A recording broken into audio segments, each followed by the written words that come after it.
Ну что, добрый вечер. Программа «Когда все тут». Алексей Войтко. Андрей Каравайко. Сегодня 21 марта. Март же правильно? С месяцами запутался. Будем отмечать 2 дня. Это Всемирный день поэзии и Всемирный день сна. Но Всемирный день сна уже будете отмечать вместе с Мариной Шкеленок, которая придет сюда через полчаса приблизительно. А мы решили поговорить о дне поэзии. Для этого, естественно, пригласили к нам в гости поэтов. Поэта и поэтессу. Валерию Кустову, члена Союза белорусских писателей, и Рогнеда Малаховского, члена Союза писателей Беларуси. Добрый вечер. Добрый вечер. Нас сегодня все спрашивают, подеретесь вы в эфире или нет? А на во что? Мы давно с Валерией сяброй, нам нема сенса. Ну, сейчас разберемся. Может быть, для начала как раз-таки и стоит разобраться, что это за 2 разных союза. Практически одинаково называются, но все-таки различия есть какие-то. Расскажите каждый о своем. Ну, справа в том, што я ўступала ў той саюз яшчэ 10 гадоў таму, калі не было, як правіла, ніякага іншага. Той саюз, у якім быў Купала, у якім быў Барадулін, у якім быў Разанаў. І гэта быў вялікі гонар, таму што прымалі там вельмі мала каму, і гэта сапраўды быў вялікі шанец і вялікая прыемнасць уступіць туды, пачынаць уступаць у 16 гадоў у выглядзе выключэння. І таму заўсёды я гэты момант уступлення узгадвала з такой пашанай, скажем так. Я лічу, што саюзы пісьменнікаў, іх можа быць 1, 2, можа быць шмат, і гэта не самае важнае. Людзі яднаюцца ў саюзы для таго, каб вырашаць агульна нейкія канкрэтныя задачы. Калі саюз пісьменнікаў, значыць, ён павінен, на мою думку, вырашаць менавіта праблемы пісьменнікаў, праблемы літаратуры. Спосабы вырашэння гэтых праблем могуць быць розныя. І таму і саюзаў можа быць некалькі. Я лічу, што паэзію і літаратуру ствараюць не саюзы, а канкрэтныя людзі, канкрэтныя асобы, пісьменнікі.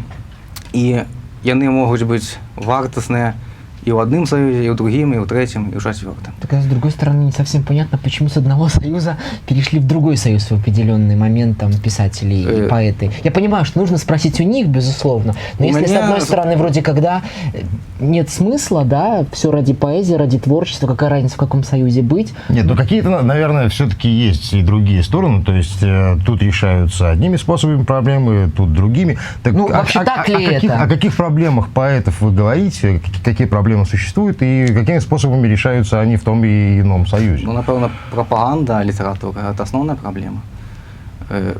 Самореалізація, наприклад. Насамрэч, за савецкім часам было саюз, гэта была такая арганізацыя, у якую кожны марыў вступіць, і гэта была як частка кар'еры, як частка, скажем так, спраўджвання свайго. Вы тоже мечтали, да, очень? Я еще не нарадзілася, калі вот союз савецкага саюзу быў. Вось. І ў той час яны давалі там кватэры, нейкія пуцёўкі там ці за межы, ці ў дамы пісьменнікаў. Вось. А пасля таго, як ўжо стала незалежная Беларусь, то пасля гэтага гэта ўсё пачало спадаць, зніжацца. І цяпер па сутнасці бадай саюзы даюць вельмі нешмат матэрыяльна, а хутчэй гэта нейкая кампанія з аднадумцаў, так, твоих, з якімі ты маеш дачыненні, з якімі ты часам сустракаешся, зрэшты. Неправда, паспрашаюся. У мяне аднадумцаў шмат і ў адным саюзе пісьменнікаў, і ў другім, і з людзьмі, якія не ў саюзах, і у мяне шмат думкі супадаюць. Дарэчы, вельмі шмат беларускіх творцаў, сучасных маладых, яны ўвогуле абралі такую пазіцыю, што яны не ўступаюць ні ў якія саюзы, бо папросту як Рагнед сказаў, зараз ёсць магчымасць мець дачыненне з тым, хто табе цікавы менавіта па-за нейкаю структурай. Я магу сказаць пра сябе, што Саюз пісьменнікаў Беларусі мне, напрыклад, дае больш магчымасцей самарэалізавацца, чым Саюз беларускіх пісьменнікаў. То есть поэтому в этом союзе, а не в том? Да не зусім з-за гэтага. Я не лічу это нечым галоўным, лёсавызначальным. Ну, я ў саюзе ў гэтым. І гэта я не часта нават і афішырую, што я быў у тым і цяпер у гэтым, або можа праз 10 год перайду ў нейкі трэці створыць. Это ж жыццё такое. Вот. Галоўнае, што... Мы все какими-то общими фразами говорим. Вот вы говорите, что Союз писателей вам дает возможность самовыражения. А как это, каким образом он может давать возможность или не давать возможность самовыражения? А не были бы вы в Союзе писателей, вы бы не могли самовыражаться точно так же? Ну, напрыклад, дзякуючы Саюзу пісьменнікаў Беларусі, я стварыў сабе невялікую такую кар'еру, калі могу сказаць. Я працаваў у часопісе «Полымя», узначаліў часопіс «Бярозка», цяпер працую ў часопісе «Маладосць». Это для мяне асабіста вялікі вопыт. Я шмат выступаю, езджу. Вось. А Саюз беларускіх пісьменнікаў, ну так сталася, што ён неяк сышоў у такую нейкую апазіцыю, і ну, у многіх рэгіёнах краіны ўвогуле нават не ведаюць, не бачылі пісьменнікаў па 10 год. Вы согласны? Дополняйте. Что те згодныя, што я дае яму той саюз. Ну, я ўвогуле не лічу, што саюз нешта павінен даваць. Да. Ну што ён павінен даваць? Мы самі павінны нешта рабіць, зарабляць, пісаць творы добрыя, надрэнныя, крытыкаваць, выдаваць кнігі. Не, насамрэч ёсць такая рэч, што, ну, напрыклад, я пішу там з 4, друкуюся з 6. Першая кніжка выйшла ў 11 гадоў. Калі я яшчэ не была ні ў якім саюзе. І адпаведна, што добра, што уступленне гэта 10 гадоў таму ў саюз, ну, не сапсавала мяне, і гэта ўжо не кепска. То бок я не думаю, што гэта вось калі ты ёсць, калі ты творца, калі ты на штосьці здольны, ну збольшага ніякая структура на цябе ў гэтым не можа паўплываць таксама. Я цалкам згодны з вами. А взгляд на творчество в одном союзе, во втором союзе, они как бы идут в одном направлении? Гэта настолькі неслушна казаць, ну што, саюз глядзіць на творчасць. Знаете, я могу, напрыклад, заказваць толькі за сябе, так? Ці, напрыклад, за нейкага майго сябра, калі ён падзяліўся са мной сваімі меркаваннямі. І немагчыма так сказаць, што нейкая структура глядзіць на нейкае мастацтва. Гэта неверагодна. Ну, ведаеш, Валера, у абодвух саюзаў ёсць і секцыі, аддзелы там паэзіі, крытыкі, публіцыстыкі, прозы, і яны прымаюць то на аснове якасці літаратуры. Вось. Я так наколькі ведаю, што пасля таго, як з'явіліся гэтыя два саюзы, у іх такі маленечкі недахоп з'явіўся абодвух. Яны хочуць як больш людзей прыняць, у іх нават ёсць такое, скажем, вось, хто у каго больш, у каго лепей нават на другім месцы пайшло. Ведаеш, Валерый, цяпер ужо у абодвух прыблізна па 600 чалавек, і напэўна гэта колькасць ужо ну, не буду тягнуться. Так такого ж понабрали всякого. Что это добро, что теперь ну, не от нас это залежить, это питание до кіраўніцтва Союзу, это не до нас, это до кіраўніцтва. Треба сюди запросить старшинів тоді Союзу, і нехай вони вот розказують там по структурам, по як Союз глядить, мы можем за себя. Валерий, когда вам было 16 лет, вас принимали в Союз, я так понимаю, тогда были какие-то более жесткие требования. Вы сказали, что вас в качестве исключения взяли в таком возрасте. Так, я секцию поэзии у 16 годов прийшла, а потім у 18 мяне почали приймати. І чому у 16 не могли прийняти? Тому що по статуті було, якби, повногодовий повинен бути чоловік, і не було такого інциденту. Як би в такому зрості, а ще хтось, ну, у мене в огулі така історія, ніяк у людей, звичайно, ось. І тому, коли я не приймали, це було вельми приємно. Чому? Тому що многих, ну, от як мені здавалося у свої 16 років, а многих не приймали, кого після ось гэтых двох союзів набрали хочей. Ось. І у той момент це було приємність. Але це було, справді, це було 10 років тому, і для мене це було союз. Чому? Тому що моя бабуля працювала у Домі літератора, у Союзі письменника, коли мені було 4 годки. Я ходила там з цими письменниками за ручкою, сиділа на коленках у них, і просто вони були мені такі милі дядечки всі. І потім моя мать працювала, коли мені було там 12 років у Домі літератора. І просто це було моє родне місце. Тобто це мій був один з перших виступів, коли мені було 8 років. У гэтым вот у Домі літератора, у Союзі. І тому вот на некім нават узроўні сям'і для мяне гэта было месца роднае. Давайте поговорим про поэзию. Ну давай, говорите. Не, ну я згоден з автобиографичной известкой Валерии. Нет, про поэзию поговорим обязательно. Последний вопрос уже касательно союзов. Для того, чтобы стать членом Союза поэтов Беларуси или писателей Беларуси, как там, что я все перепутал? Белорусских писателей или писателей Беларуси, да, вот. Что нужно делать, кроме того, что писать? Сегодня. Ну, напевно, так. Треба видати книжку і треба заметь несколько рекомендаций. Ну, ці дві, у мене 4 було, тому що мені 16 було. І треба зайняти некалькі рекомендацій, а тих поетів, пожадана, які ось вам подобаються, на творчість яких ви орієнтуєтеся. Ті, які подобаються. Ось. Ну, займіть гэтай рекомендації. То есть, я так понял, что правила одни и те же в обоих союзах, раз вы так друг друга дополняете просто.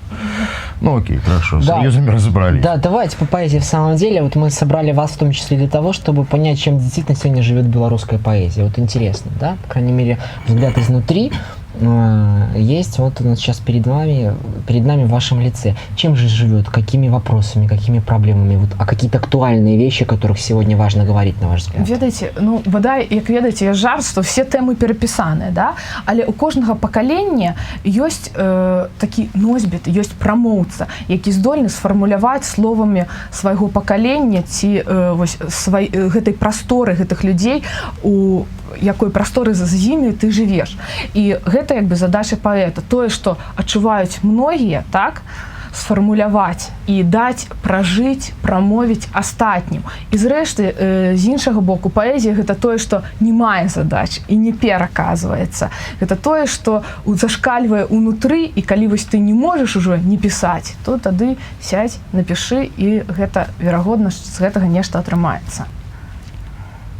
Поэзия души нестерпный боль, а плач покора пред могутным словом. За бойцу кату знак подал король, ухваленный на толпу диким ровом. И над поэтом меч, небы крумкач, заплакала цнотливая гортензия. Боль, вылитый прост слезы, просто плач, а словом выказаны боль, поэзия. Альбо. Паэзія неспакой, што шэпчаш нябёсам употай. Паэт – гэта той, каго зразумеюць потым. Асабліва, мне здаецца, гэта беларускі паэт, той, каго зразумеюць потым. А я вот думаю, как здорово, когда стихи в эфире читают поэты, они, при всем уважении, афганцы, блокадники, пенсионеры и прочее. Паэты, а не іх чытачы. Ну, проблемы-то есть вот у вас, как поэтессы, у вас как поэта, не там, не квартиры, там, не какие-то материалы, а вот именно какие-то творческие вещи, о которых сегодня важно сказать, День поэзии. Ну, натуральна, што мне здаецца, перадусім жывучы ў краіне, которая знаходзіцца ў пастаяннай такой хістацыі, гэта таксама не можа не хваляваць чалавека здольнага прамаўляць. І, канешне, гэта таксама адна з асноўных тэмаў, нягледзячы на тое, што па сутнасці сучасныя маладыя паэты мала пішуць, як вот такія тыпавыя вершы, скажем, пра радзіму, так? Ці патрыятычную лірыку. Мало, да? Так, ці пра прыроду. Гэта выяўляецца ў нейкіх іншых урбаністычных метафораў, якія па сутнасці нясуць у сабе менавіта гэты сэнс. Клопат за тое, што адбываецца тут і цяпер з намі. Нет, дополняйте. А якія асабістыя ў цябе праблемы? Я так і не зразумеў.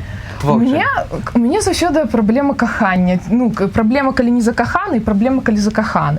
Вось, это заўсёдны пастаянны стан такой неабходнасці кахання, ці адчуванні кахання, нейкага ці палёту, ці цяжару праз яго. Гэта праблема, Рагнет? Я не ведаю, у мяне такіх праблем няма. У мяне асноўная праблема гэта вольны час для того, каб паспяваць записываць тое, што ў галаве нараджаецца. У мяне праблема паспяваць рабіць усё па-за паэзіяй, таму што калі яно ідзе, ты ўсё адкладзеш і запішаш сярод ночы. Ну, ёсць праца, ёсць сябры, ёсць каханне і сустрэчы з чытачамі, ад гэтага не адмовішся. Ну, кажа, што паэзію пішуць нагамі. То бок ты спачатку ходзіш, і потым наступае такі момант, калі каханая дзяўчына цябе стаіць і чакае там пры ганку, ты кажаш: «Любанька, 2 хвілінкі верш пайшоў», і ўсё роўна ты адкладзеш гэты момант. Ты ходзіш, а я звычайна назіраю. Да, я хожу, а ты назираешь. У вас и нараджается поэзия. Нехватка времени, да? Я правильно понимаю? Так, основная. Самое главное – это час. А вот мы задали тот же вопрос, ну не совсем тот же вопрос, мы спросили наших пользователей в Твиттере, чего, по вашему мнению, не хватает белорусским поэтам и поэзии в целом, и получили такие ответы: свободы, денег и рекламы, рифмы и актуальности. Не, рифмы у нас шмат, а вот гроши и рекламы – гэта правда. Насамрэч, паэтаў добрых у Беларусі ёсць. Вось. А вось тое, каб пра іх даведаліся, гэтага няма. Вось файна, што ёсць там, напрыклад, перадачы, так? Там, дзе вот цудоўна. Вось, ёсць рады, але гэта ўсё роўна гады ў рады. І па сутнасці, ну вот, калі б на дзяржаўным тэлебачанні было больш літаратуры, калі б была больш магчымасці выступаць, гэта, я думаю, мела б свой эфект. Бо па сутнасці бальшыня людзей, бальшыня беларусаў, яны асноўную інфармацыю бяруць адтуль. А мне здаецца, што ў апошні час і сама якасць літаратуры упала. Мне здається, Ти не яна думаєш, так? повстала. Аргументируйте. Ну, наприклад, пасля вучобы ў школе, я калі стаў студэнтам, я стаў актыўна чытаць сучасную беларускую літаратуру, скупляў усё ў кнігарнях, чытаў маладых. Мінула 2-3 гады, я тым так насыціўся, я так стаміўся ад гэтага, і па сённяшні дзень яшчэ доўгія гады я буду перачытваць класіку. Передоз просто атрымаўся. Атрымалася, што класіка яна больш якасная, яна праверана гадамі. Ты стареешь.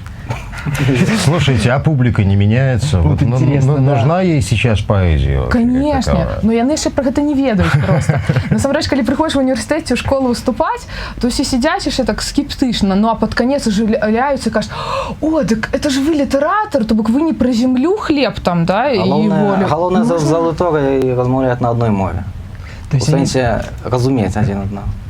они думают, что темы, да, то есть вот про землю Так, сказать, так, да? так. И яны кажут, так оказывается, вы пишете про то, что меня хвалює, и вас можно там помазать, взять автограф, и вы так само поэт. То бок у іх ось неким чином, мне здаецца, праблема і у праграме літаратурнай, тому што вось тыя творы, якія пададзеныя цяпер, так, яны па сутнасці былі актуальныя для дзетак, якія жылі вось таксама з вёскі, так, а бальшня была людзей таго часу. Справа тым, Валерыя, з вёскі сёння таксама шмат. Шмат, але шмат і не адтуль. Вось, і А для ты лічыш, гэтых варта людзей... было б школьную праграму падзяліць на для гарадскіх і на для Не, я вясковых? лічу, што абавязкова тэма, ну, там, нашых каранёў мусіць быць, але мусіць быць не толькі яна, мусіць быць больш сучаснасці таксама, таму што яе там вобмаль, напраўду. І молодежи не хватает этого, да? сучаснымі паэтамі лічацца тымі А у можа, варта, каб праграме. сучасныя трошкі, ну, неяк усталяваліся, каб яны... Не, глядзі, у школьнай Прайшлі праграме пробу лічацца часам. сучаснымі паэтамі тыя, кагом цяпер, напрыклад, па 50 гадоў. І гэта, ну, гэта не слушна, гэта так не мусіць быць, бо ў Еўропе нармальна, калі вывучаюць, там, напрыклад, 25-35 гадовых, і гэтых людзей запрашаюць, а цяпер мусіш хадзіць такі, ну, на неўкласныя нейкія заняткі, тое, калі гэтыя выкладчыкі цябе ведаюць, недзе чыталі. То бок, мне здаецца, калі трошкі скарэктаваць гэтую праграму, не кажу, што там 15-гадовых вучыць, так? Я б не Але хацеў, каб 35 маю творчасць бліжэйшыя 20-30 год вывучалі ў школе. Я б не хацеў. Почему? Таму што яна павінна прайсці Атлежацца? выпрабаванне часу. Так а вы же сейчас пишете? Цяпер я пішу і буду Вы пісаць. выступаете І выступаю. А что вы читали хоть? Але я не лічу, што я заслужыў, каб вот менавіта сёння на мне прям так Ну, вучыліся. почекай, не А, про так это себе, такая я кажу, скромность про тых, напускная які просто. старейші за нас Ні, гадоў не на напускная. 10. Я і не про себе, не про нас кажу. Про нас еще рано. Ну вот у вас, да, вы издаетесь, да, у вас есть свои сборники стихов, у вас есть свои сборники стихов, да, а вот молодому поэту, вот, который вот пишет, вот этот путь до первой книжки, насколько вот он тяжел или наоборот легок сегодня? Гэта відавочна рэчы, то бок калі ты пішаш, ты мусіш, па-першае, калі хочаш друкавацца, камусьці гэта паказаць. Каму гэта можна паказаць? Ва ўсіх школах там ёсць школьныя настаўнікі, якія нейкім чынам з нейкімі часопісамі маюць дачыненне. Ці гэта ты прыходзіш і паказваеш от паэта нейкага сучаснага, табе спадабаўся, прынёс яму, паказаў свае вершы. І, канешне, гэта трэба апрабіраваць перадусім па часопісах, па нейкіх часопісах. Калі гэта пройдзе праз часопіс, гэта ўжо нейкі знак якасці. Таму што ў кожным часопісе свой рэдактар ёсць. І пункт гледжання можа... Заворачивали ваши стихи где-то в каких-то журналах? Канешне, было. Бывала. Ну, звычайна, просяць на дапрацоўку, калі ўжо кажуць, што гэты верш не пойдзе, то дапрацуйце. Могуць паказаць, дзе дапрацаваць.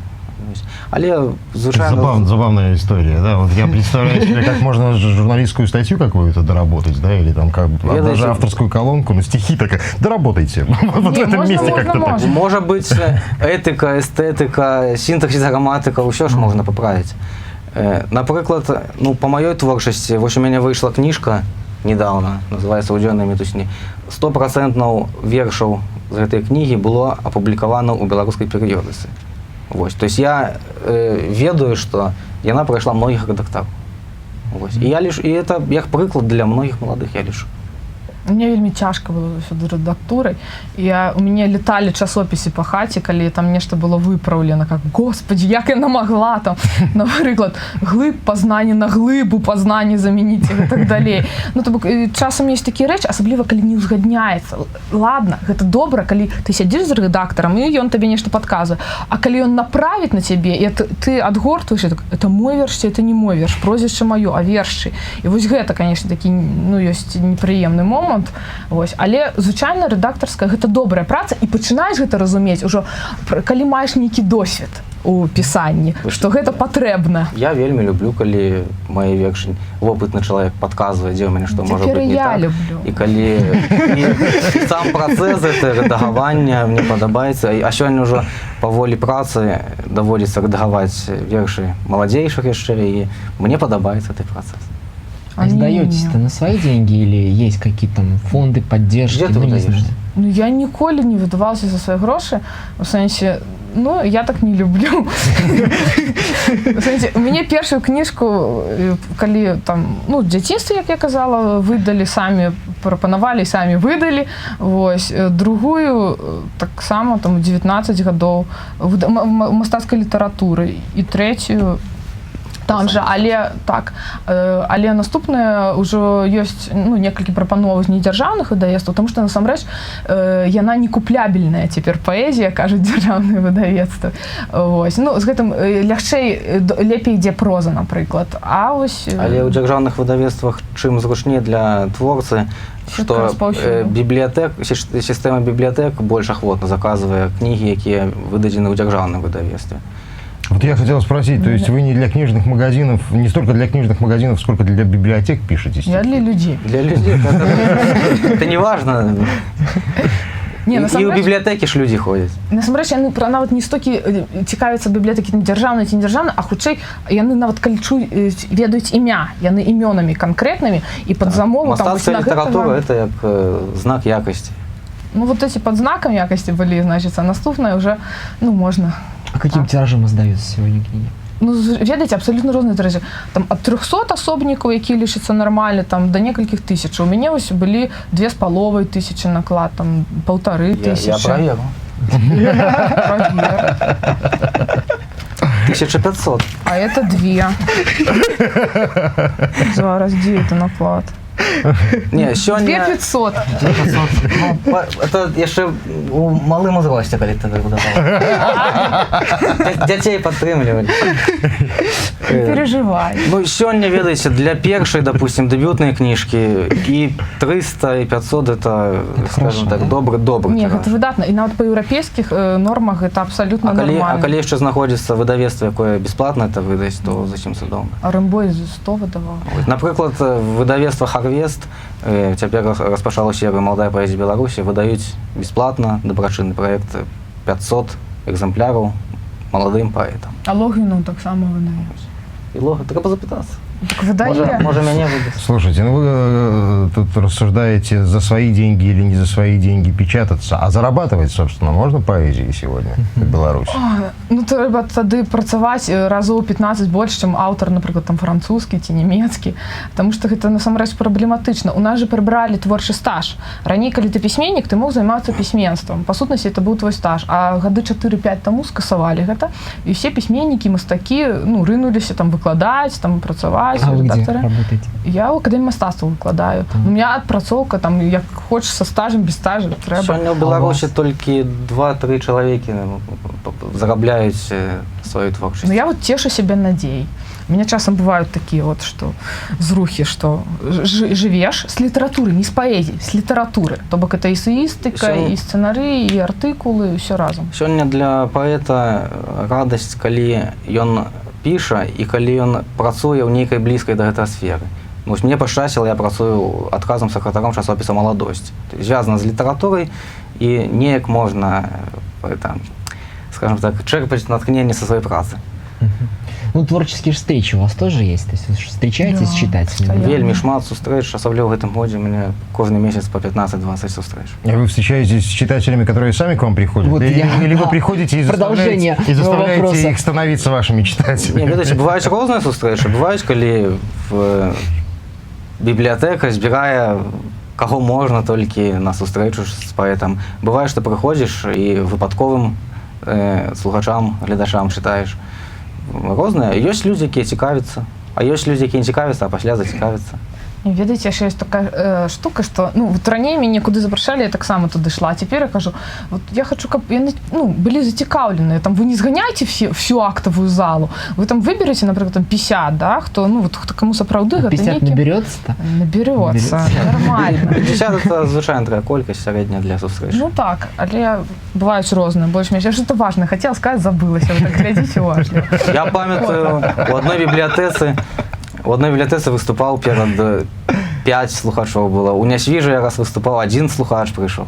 Вось. Але ўсё роўна... А поэзии говорили с этими языками? Так, я чытаў вершы, і я заўсёды гатовы выступаць хоць перад адным.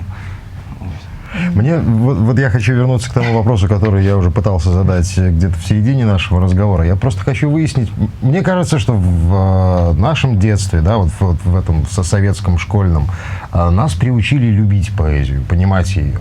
А сейчас у меня такое ощущение, что молодежь не понимает, не любит и вообще не хочет читать стихи. Может, это мне только так кажется. Ну, вот есть ощущение, что оценили вот вас, да, вот поняли то, что вы хотели сказать, сегодняшнее поколение, например? Не, у мяне дык ёсць такое адчуванне. Наадварот, хутчэй рэдкія выпадкі, калі ты прыходзіш у нейкую школу, і вось мне таксама гэта здаецца, што вот скарачаюць гэтыя гадзіны мовы, літаратуры ў школах, і па сутнасці яны кажуць, а мы не разумеем некаторыя словы, якія вы кажаце, і таму нам цяжка зразумець гэта паэзію. Але з большага, ёсць вялікая цікавасць, і так як досвед выступу ўжо даволі таксама немалы, у мяне нават былі такія выпадкі, калі, напрыклад, выступаеш у нейкай школцы, а потым я скончыла універ, і да мяне падыходзіць дзяўчынка, кажа, вось вы там у нас 5 гадоў таму выступалі, і пасля гэтага там я вырашыла паступаць на філфак, ці вось у акадэмію у мяне вучыцца дзяўчына, якая паступіла туды пасля таго, як я выступала ў гэтым ліцэі. Ну, то бок гэта вельмі важна, каб быў водгук нейкі, вот гэта ўзаемасувязь. Наш вон Пети тоже водгук. Да, я ім поставлю.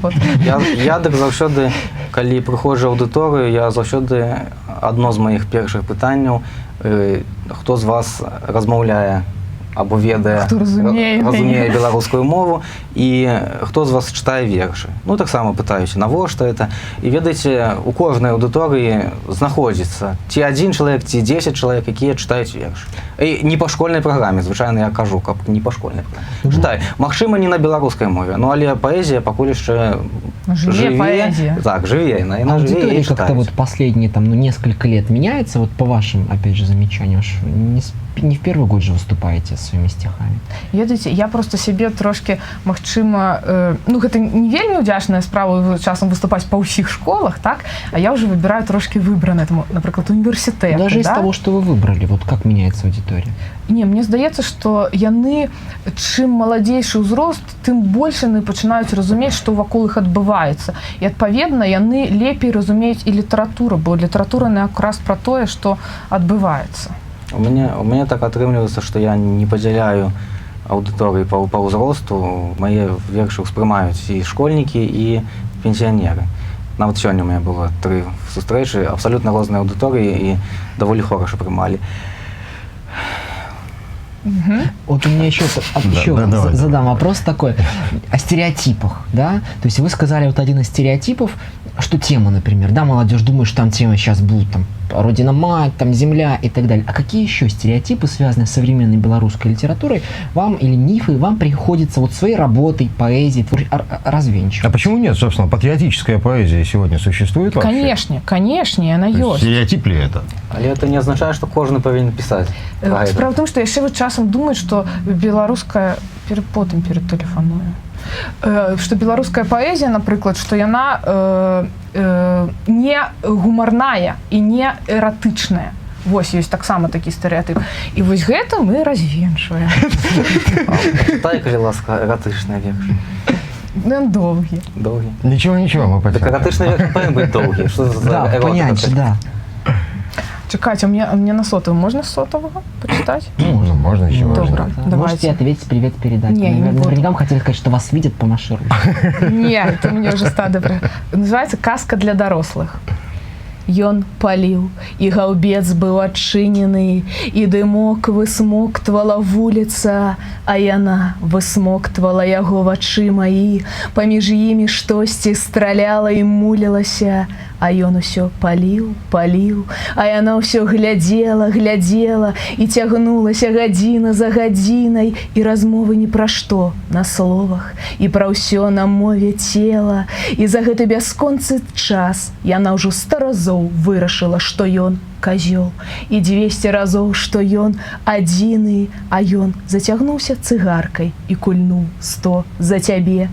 А яна не трывала тых, хто курыць і п'е, але чамусьці адкінула валасы і закусіла вусны, а жно да крывінкі на губе, а потым не вытрымала і кінулася, каб даць яму за ўсё, чаго не было, а поўначы, а ён перахапіў і абрынуў яе у дрыготкім цяпле тонучы, і абодва доўга і разам да раніцы былі шчаслівыя і ў радасці, і яна лічыла, што ён абранец яе, а ён быў простым зямным мужчынам.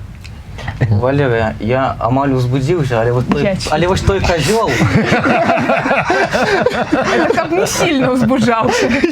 Теперь моя чарга.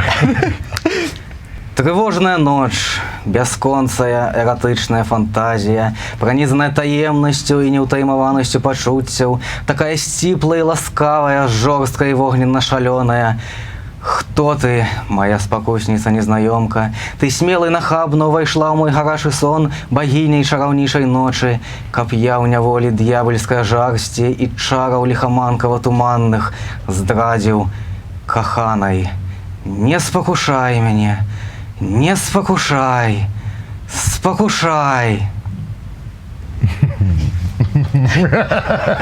Мне такие два вопроса. Вот интересно, по манере, да, вот чтение, да, то есть этому где-то учат, или это вы сами так методом проб и ошибок выискиваете какие-то свои там сильные места? Там, это кто же может научить декламировать собственные стихи? Ну, не собственные, знаешь, может, к коллегам обращались. Кстати, почитай, а ты послушай. Не-не, здесь вздохнуть надо, Валерия. Вот. Не, мне здаецца, ведаеце, што гэта як слых ёсць унутраны слых скрыпічны, так і ёсць чытанне. І калі, напрыклад, я была меншая, я ведала, як я хачу, каб гэта гучала, і гэта гучала ўнутры, але звонку гэта не заўсёды так выглядала, так, як бы мне хацелася. І просто калі ты расцеш, ты раскрываешься і пачынаеш... Калі паэт і слых, ён сам адчувае, як ім чытаць свае вершы. І многія паэты не ўмеюць чытаць бальшыня свае вершы. Ну, ці аўтарская маюць права. Мало выступаюць. А тады а што б акторы рабілі з гэтымі вершамі? Я 10 гадоў назад пачаў выступаць і таксама не ўмеў чытаць. Ну, цяпер, можа, трошки лепш стаў. А это вы с телефона, то есть это вы сочиняете так прямо на телефоне, набирая? Ну, просто вот... Это я ее смс-ку пишу.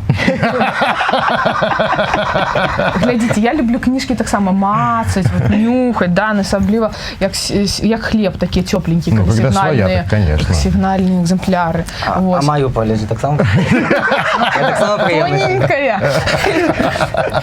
кольоровая. И пахнет не так. И фарбы тут много. Вот. Так, а это новые просто верши, я еще поза книгою, тому с этого. Я з тэхнікай неяк менш сябрую. Я люблю, калі літары выведзеныя на паперы, калі кожную літарку адчуваеш. Я люблю, мне принтер сломался, я не поспела перед эфиром вывести. Чего сегодня не хватает современным белорусским поэтам и белорусской поэзии, на ваш взгляд? А ведаеце, вось калі вот я до савецкага часу все этого вяртаюся, у якім была там 2 гады мне. Вось, але тады паэт, ён выступаў, ведаеце, як там, напрыклад, Евтушенко на політэхнічным, так, ці нашы, яны збіралі стадыёны паэты. І вось ён так вот вядзе рукой, да? Ты хочаш стадыён? І у меня было. І вот так вот вядзе рукой, і все так замирают, такая тишиня, да, и весь натолп сочит за твоей рукой. Ну, смотрите, у меня максимальный выступ, может, человек на 450 был, на 500, так? Але гэта даволі шмат. Был больше выступ. Палац Моладзі 1002. Ну, класс. Так вам стадиона не хватает сегодня? Не, вот і я патлумачу, мне, напрыклад, лягчэй выступаць перад вялікай колькасцю людзей, чым перад маленькай. І таму што аддача гэта намного большая для цябе, да, і ўнутраная напоўненасць. Бывае публіка розная, бывае чытаеш, а цябе не ўспрымаюць. Ну, тебе. Для мяне асабіста не важна колькасць, якая там, ці там 10 Я чалавек, ці люблю много. 1000. Я лічу, што это не самая важная колькасць. Я кажу про конкретный выпадок, что вот гэта і вось тое, что ты, ведаеце, як казаць, з цэлым народам гутарку весці, да? Просто ты там уже похудееш на 10 кілаграмаў і патраціш там 5 гадоў жыцця на тое, каб дайсці до такога ўзроўню камунікацыі і такой аўдыторыі, як раней даходзілася намного. А вам, Рагнет, Я лічу, што з сучаснай паэзіі не хапае якасці, вось асабліва маладой паэзіі. Я сутыкаюся. Усё роўна, я сутыкаюся часта вось з дэбютнымі кніжкамі, з маладымі паэтамі. І калі параўноўваць дэбютныя кніжкі сённяшніх маладых і дэбютныя кніжкі савецкага часу, то раней паэзія была мацнейшая. Вось. І вось эта якасць, я не ведаю, ну, шмат што можа ўплываць на гэта, у тым ліку і нейкая літаратурная вучоба, якой цяпер малавата. А можа, яны просто у іх раней з'яўляецца магчымасць гэта надрукаваць просто. У тых нашых старэйшых калегаў, калі была такая магчымасць, яны бы і кепская ўжо надрукавалі, але ў іх не было такой магчымасці просто. Вот это черновікі, да? Цяпер, канешне, прасцей выдаць кніжку, апублікавацца. Але якости какое? У меня вот такой еще последний вопрос, вот у меня лично. Сегодня нам пользователи присылали вообще темы, какие бы они хотели услышать в нашем эфире. Одна из этих тем звучала так. Что сегодня современные белорусские поэты могут предложить миру? Да? Вот вы бы как ответили на это? Свою поэзию, а что мы можем? Не, ну глядзіце, кожны паэт, ён па сутнасці краіна свая незалежная рэспубліка, да? І ён можа вось гэтую краіну па сутнасці прапанаваць там еўразвязу, там не ведаю, ці Еўропе, свету, так. Нашу мову, яе рэдка чуюць у Беларусі, не тое, што А паэзія беларуская, яна яшчэ будзе над усім, таму што гэтага яшчэ не было пакуль што. Вот у меня тоже есть последний вопрос. Все еще в продолжении той темы, которую я предлагал обсудить ранее, я имею в виду отношение современной белорусской молодежи к поэзии. Ведь откуда берутся поэты? Они вдохновляются своими предками, которые писали стихи, правильно? Или их стихами. То есть, ну, ты же не станешь... Поэзия может натхняться життем. Ты же не станешь просто складывать слова в рифмы, если ты, ну, хотя бы не читал стихов. Если ты в детстве не вдохновился и не полюбил поэзию. Есть будущее у белорусской поэзии? Будут появляться новые поэты или поэзия умрет и стихи будут писать только для песен? Беларусь заўсёды называли нацыяй паэтаў і абавязкова пишуть люди. Вы чакаеце выбуху, вы яго дачакаецеся. Будзе. То есть будет белорусская поэзия. Ты взорвал какого? Нобелевской премии ожидаешь? Я ничего не ожидаю, я просто спросил. Просто спросил, да. Валерия Кустова и Рагнет Малахов. Все правильно, Малаховский. Подождите секундочку, может вам что-то есть сказать в конце, ну, вот не дашь, о чем мы, может быть, не спросили, но вам хотелось бы сегодня в День поэзии вот сказать, я думаю, что это можно сделать вот на какую, на крупную камеру. Ведаеце, паэзія, яна ў нечым як Парыж, да? У яе трэба трапіць маладым, і тады яна здольная цябе перастварыць. І калі ты хочаш, каб ты напоўніўся, перастварыўся, і вось найлепшае, найшчырае і найэмацыйнае у табе было і захавалася з цягам усяго жыцця, то трэба звяртацца да беларускай паэзіі як мага раней. Нам з Валерай пашчасціла, мы ў паэзію прыйшлі маладыя. Ну, хочацца пажадаць гледачам, слухачам, чытачам больш звяртаць увагу на духоўнасць, не толькі на паэзію, і на мастацтва. І на паэтаў, і на паэтаў. На паэт можна звяртаць увагу, на паэтаў. Таму што ёсць шмат творчых людзей, яны робяць і не толькі для сябе, але і для людзей. Еще раз, Валерия Кустова и Рагнет Малаховский поднимали нам настроение этим вечером. Читали свои стихи. Да, читали свои стихи. Маловато почитали. Нормально. Вас Дякую, с Олег, Всемирным и вас. днем поэзии и вас тоже. Читайте белорусских поэтов, влюбляйтесь в белорусскую поэзию и поэтесс, как-то Валерия просила, да. И сами пишите стихи.